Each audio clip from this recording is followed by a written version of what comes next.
ప్రభుజీ ఎక్కువగా భగవంతుని నమ్మిన వాళ్ళకి, భగవంతునికి ఎక్కువ చేరువలో ఉన్న వాళ్ళకే ఇబ్బందులు వస్తాయని అంటూ ఉంటారు కదా ప్రభుజీ. మామూలుగా వింటూ ఉంటాము.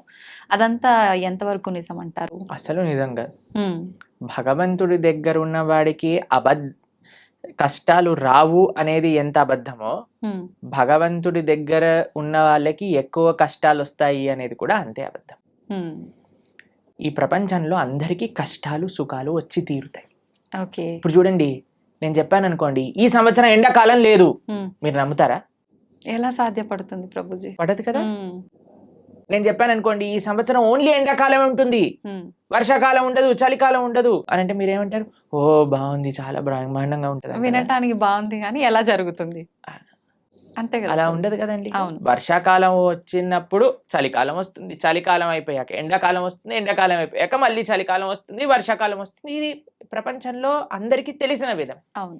అలానే మన జీవితంలో కష్టాలు వస్తాయి, దాని తర్వాత సుఖాలు వస్తాయి, దాని తర్వాత కష్టాలు వస్తాయి, దాని తర్వాత సుఖాలు వస్తాయి. కష్టం సుఖం, కష్టం సుఖం ఈ మానవ జన్మలో ఒక పార్ట్ మాత్రమే. దీన్ని అండర్స్టాండ్ చేసుకొని యాక్సెప్ట్ చేసుకోవాలి ఫస్ట్ విషయం. ఓకే. దీనికి భగవంతుడికి ఎటువంటి సంబంధం లేదు. హ్మ్.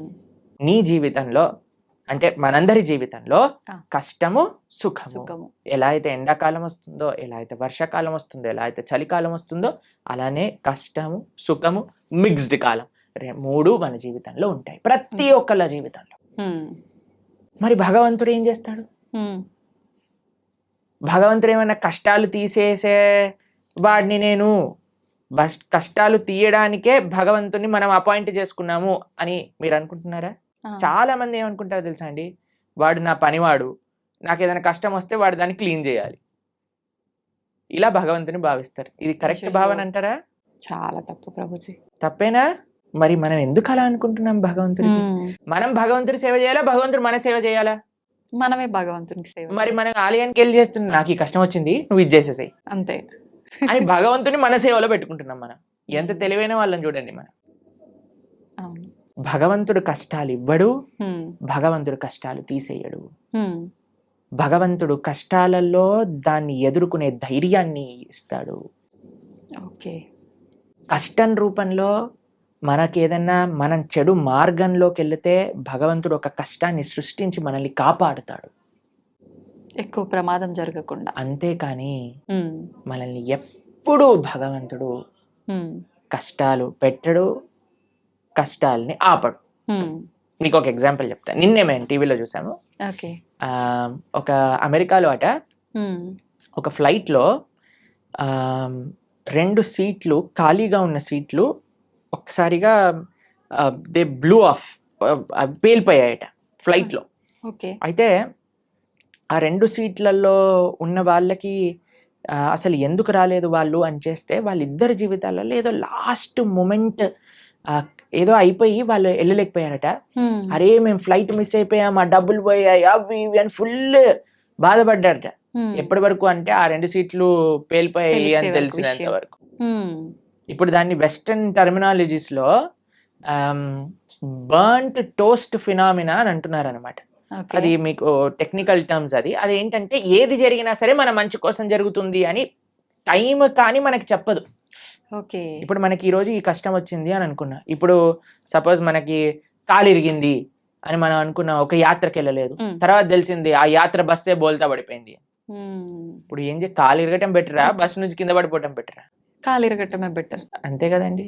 కాబట్టి మనకి ఈ రోజు దేవుడా నాకెందుకు అలా చేసావు, నాకెందుకు ఈ అన్యాయం చేసావు అని అంటే, వెయిట్ చేయి స్వామి, నీకే తెలుస్తుంది దేవుడు నీకు అన్యాయం చేయలేదని. మనకు ఆ ఓపిక లేదంతే. ఓపిక లేదు, అర్థం చేసుకోగలిగే ఆలోచన లేదు. మనకేంటి వెంటనే అయిపోవాలి, ఇది నాకు ఇలా 2 minutes లో మ్యాగీ రెడీ అయిపోయింది, 2 minutes లో నాకు కష్టం ఎందుకు పోవట్లేదు అని మనం తయారైపోయినాం.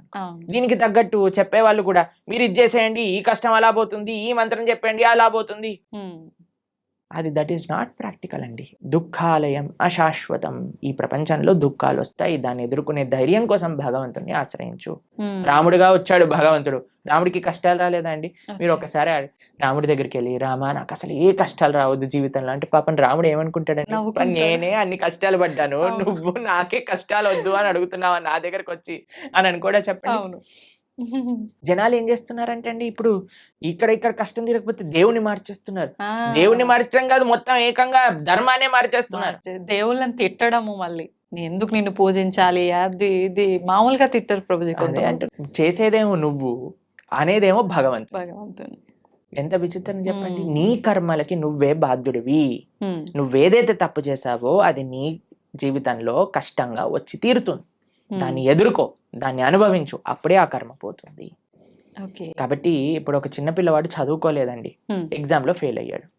ఇప్పుడు ఓయ్ నాకు టీచర్ తక్కువ మార్కులు ఇచ్చింది అందుకే నేను ఫెయిల్ అయ్యా అని అంటే మనం ఏం చేస్తామండి, ఒరే నువ్వు ఇప్పుడు ఏం చేయలేవురా, మళ్ళీ చదువుకొని ఇంప్రూవ్మెంట్ రాయాల్సిందే, అంతే. ఆ ఏరియర్ క్లియర్ చేయాల్సిందే, అది నీ బాధ్యత, చదువుకోవాల్సిందే. ఉమ్, కాబట్టి వాడే కష్టపడాలి, వాడే చదవాలి, వాడే ఎగ్జామ్ రాయాలి, వాడే పాస్ అవ్వాలి. అంతే. అలానే మనకి ఎవ్వరు మోటివేషన్ ఇవ్వగలుగుతాం అంటే ఈసారి బాగా చదువుకో, ఇంకొద్దిగా వాటికి ఒక ట్యూషన్ పెట్టించగలం ఆ. తల్లిదండ్రులుగా, నీ పక్కనే ఉండి ధైర్యం చెప్పగలం, అంతే కదా. అంతే. అదే మన భగవంతుడు ప్రయత్నం చేసే ఒకటే పని. ఉమ్, నువ్వు నీ కష్టాన్ని నువ్వు దాటుతూ ఉండు, నేను నీ వెంట ఉంటా.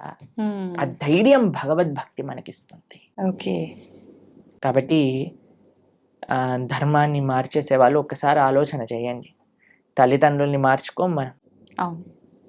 వేరే వాళ్ళ తల్లిదండ్రులు ఏదో కొత్త బ్యాగ్ కొనిచ్చారు, స్పైడర్ మ్యాన్ బ్యాగ్ కొనిచ్చారు, మా అమ్మ నాన్న స్పైడర్ మ్యాన్, నేను వాళ్ళ ఇంటికి వెళ్ళిపోతాను, వెళ్ళిపోతామా? లేదు.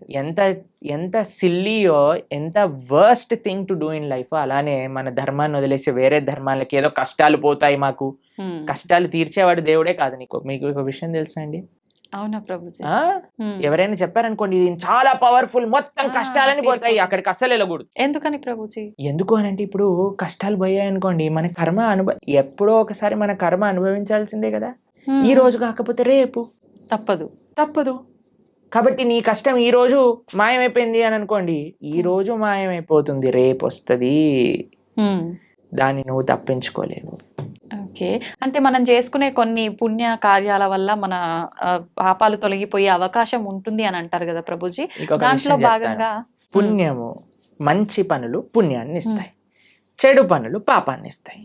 ఓకేనా? ఉమ్, పుణ్యము సపరేట్ గా అనుభవించాలి, పాపం సపరేట్ గా అనుభవించాలి. ఉమ్, పుణ్యం ఎక్కువ చేసేస్తే పాపాన్ని అది తొలగించదు. ఓ, అర్థమైందా మీకు? ఓకే. ఓకే. ఇప్పుడు పుణ్యం ఏదైతే ఉందో దాన్ని మీకు స్వర్గానికి తీసుకెళ్తుంది అని అనుకోండి, ఉమ్, పాపం ఏదైతే ఉందో దాన్ని మీకు నరకానికి తీసుకెళ్తూ ఉందనుకోండి. మీరు ఎక్కువ పుణ్యం చేసేస్తే ఈ పుణ్యం వెళ్ళి పాపాన్ని ఇది చేసేదన్నమాట. పుణ్యం ఖాతానే, పాపం ఖాతానే. ఉమ్, ఈ ఏ రెండూ లెక్క? పోవాలి, ఈ రెండుతో మాకు పని లేదు అని ఉమ్, అన్నప్పుడు మనం భగవంతుడికి శరణాగతి చేయాలి, ఉమ్, భగవంతుడి యొక్క భక్తి చేయాలి. అప్పుడు మనకి పుణ్యంతో సంబంధం ఉండదు, పాపంతో సంబంధం ఉండదు. భగవంతుడిని ఆశ్రయించడం, భగవంతుడిని చేరుకోవటం, ఇది భక్తి మార్గము అని అంటే. ఓకే. కాబట్టి ఫస్ట్ పాపాచరణ ఉమ్, మానుకోవటం మనుష్యత్వంలో పుణ్యాచరణ, మంచి మనిషిగా మారటం, మంచి మనిషిగా మారిన తర్వాత ధర్మాన్ని తెలుసుకొని భక్తిని ఆశ్రయించి భక్తుడుగా మారటం. ఇట్లా 3 స్టేజెస్ ఉన్నాయి. ఓకే. కాబట్టి ఫస్ట్ స్టెప్ ఇస్ పాపాన్ని పక్కన పెట్టండి, పాపాచరణ తప్పు. దాని తర్వాత నెక్స్ట్ స్టేజ్ మంచి మనిషిగా మారటం, మంచి మనిషిగా మారాక ధర్మం గురించి, దేవుడి గురించి తెలుసుకోవటం, భగవంతుని ఆశ్రయించటం. ఓకే. అప్పుడు మనకి పాపంతో సంబంధం ఉండదు, పుణ్యంతో సంబంధం ఉండదు, భగవంతుడితో మాత్రమే సంబంధం ఉంటుంది. అలా సాధ్యపడుతుందా ప్రభుజీ అట్లా ఉండడం? తప్పకుండా. ఇప్పుడు చూడండి, రోడ్డు పైన మురికి నీళ్ళు ఉన్నాయనుకోండి, ఒక మనం బకెట్ల మురికి నీళ్ళు రోడ్డు పైన పడేసాం అనుకోండి, మీరు మధ్యాహ్నం కల్లా వచ్చారనుకోండి, అక్కడ ఒక్క చుక్క నీరు కూడా ఉండదు. ఎందుకు చెప్పండి? సూర్యుడు మొత్తం లాగేస్తాడు, అన్నిటినీ ఎవాపరేట్ చేసేస్తాడు, అంతేనా? పెద్ద పెద్ద నదులే ఎవాపరేట్ అయిపోతాయి. సూర్యుడికి ఆ శక్తి లేదా? ఉంది. అలానే భగవంతుడికి కూడా ఆ శక్తి ఉంది. భగవంతుడిని ఆశ్రయించినప్పుడు, భగవంతుడికి శరణాగతి, భగవంతుడు చెప్పిన మార్గాన్ని, అలా దేవుడి దగ్గరికి వెళ్ళి 10 రూపాయలు టికెట్ ఇచ్చి, అయ్యా నీకు అర్చన చేయించేసా, నా పాపాన్ని తీసేసాయి, ఇలా బిజినెస్ ట్రాన్సాక్షన్ కాదండి. ఓకే. మనస వాచ కర్మన భగవద్ మార్గంలో మనం నడిచినప్పుడు, భగవంతుడికి శరణాగతి చేసినప్పుడు, ఆయన మన దగ్గర ఉండే ఎటువంటి కర్మ బ్యాగేజ్ నైనా సరే ఆయన మొత్తం డిసపియర్ చేసేయగలరు. అది భగవంతుడికి ఉండే శక్తి. ఎప్పుడు మనం నిజమైన భక్తి మార్గంలో నడిచినప్పుడు, అది ముఖ్యం. ఓకే. హడావిడి హంగామాలు ఆర్భాటాలు చేస్తుంటారు మామూలుగా భగవంతుడి విషయంలో వచ్చేసరికి, అవన్నీ కాకుండా మనస్ఫూర్తిగా మనం దైవ మార్గంలో ఉండాలి. హంగామా, హడావిడి, ఆర్భాటం ఎందుకు చేయకూడదు? చేయొచ్చా గురుగారు? ఎందుకు చేయకూడదు అని అడుగుతున్నాను. ఒక మ్యారేజ్ డే మనం సెలబ్రేట్ చేసినప్పుడు 25th మ్యారేజ్ యానివర్సరీ పెద్దగా గందరగోళం చేసేసినప్పుడు, పిల్లవాడి ఫస్ట్ బర్త్డే ఇంత పెద్దగా చేసినప్పుడు, ఒక పెళ్లికి కొన్ని లక్షల కోట్లు ఖర్చు పెట్టేసినప్పుడు, భగవంతుడికి పూజ మాత్రం ఎటువంటి ఏమీ చేయకూడదు, స్వామికి దాలియాలు కట్టకూడదు. మన వాళ్ళు ఇప్పుడు మొన్న మాకు ఒక వీడియో పంపించారు, ఒక ఫేమస్ యాక్ట్రెస్ బాలీవుడ్ లో అంటుంది, నేను టాయిలెట్ కైనా డబ్బులు ఇస్తాను కానీ గుడి కట్టడానికి డబ్బులు ఇవ్వను అని. ఎందుకు అంత? ఎందుకు అని అంటే నో మోర్ రిలీజియస్ ఇన్స్టిట్యూషన్స్ అని ఏదో దానికి జనాలందరూ కరెక్టే చెప్పింది, రిలీజియస్ వల్ల ఒక ఆలయం కట్టడం వల్ల ఏమి పని ఉంది దానికి అని అంటున్నారు. ఎందుకంటే అందరు ఇలాంటి మెంటల్ గా తయారవుతారు. అవును, ఆలయాలు లేవు కాబట్టి, రిలీజియస్ ఇన్స్టిట్యూట్స్ తక్కువ అయ్యాయి కాబట్టి ఇలాంటి వాళ్ళు పుడుతున్నారు. నిజమే, టాయిలెట్ మెంటాలిటీ కలిగిన వాళ్ళు. అదే ఆలయానికి ఇచ్చుంటే, భగవంతుడికి ఇచ్చుంటే మంచి మనస్తత్వం ఉన్న వాళ్ళు పుట్టేవారు. ఇలాంటి వాళ్ళని ప్రపంచంలో ఎవరు గుర్తుండరండి. ఒక 10-15 ఏళ్ల తర్వాత ఎవరిని దే విల్ నాట్ రిమెంబర్. కానీ మనం ఇప్పటికీ గుర్తు పెట్టుకునేది ఎవరిని అని అంటే శివాజీ మహారాజ్ లాంటి రాజులు, ఎవరైతే ధర్మం కోసం కాపాడారు, దేశం కోసం ప్రయత్నం చేశారు, దేశం కోసం, దైవం కోసం, సమాజం కోసం. ఇటువంటి భావనలే రావట్లేదండి జనాలకి ఈ మధ్య. మొత్తం ఫ్యాషన్ అయిపోయింది. భగవంతుడి యొక్క ఆలయం రామ మందిరం కట్టడానికంటే ఎందుకు ఇన్ని వేల కోట్లు, అందరినీ పేద ప్రజలకు పంచేయచ్చు కదా. ఎన్ని రోజులు పంచుతావు, ఎన్ని రోజులు పంచుతావు అనేది ప్రశ్న. ఈ రోజు నువ్వు అన్నం పెట్టగలవా, రేపు పెట్టగలవా, ఎల్లుండి పెట్టగలవా, ఆకలి తీరుతుందా? కానీ భగవద్ ఆలయం ఏం చేస్తుంది అంటే మనసుని మారుస్తుంది, ఒక మంచి ప్రేరణనిస్తుంది. ఒక ఆలయం దేన్ని విషయాలకి కేంద్రం చూడండి మీరు. ఒకటి ఆర్ట్, కల్చర్, ట్రెడిషన్, హెరిటేజ్, ఎన్నిటిని నిలుపుకుంటుంది రామమందిరం.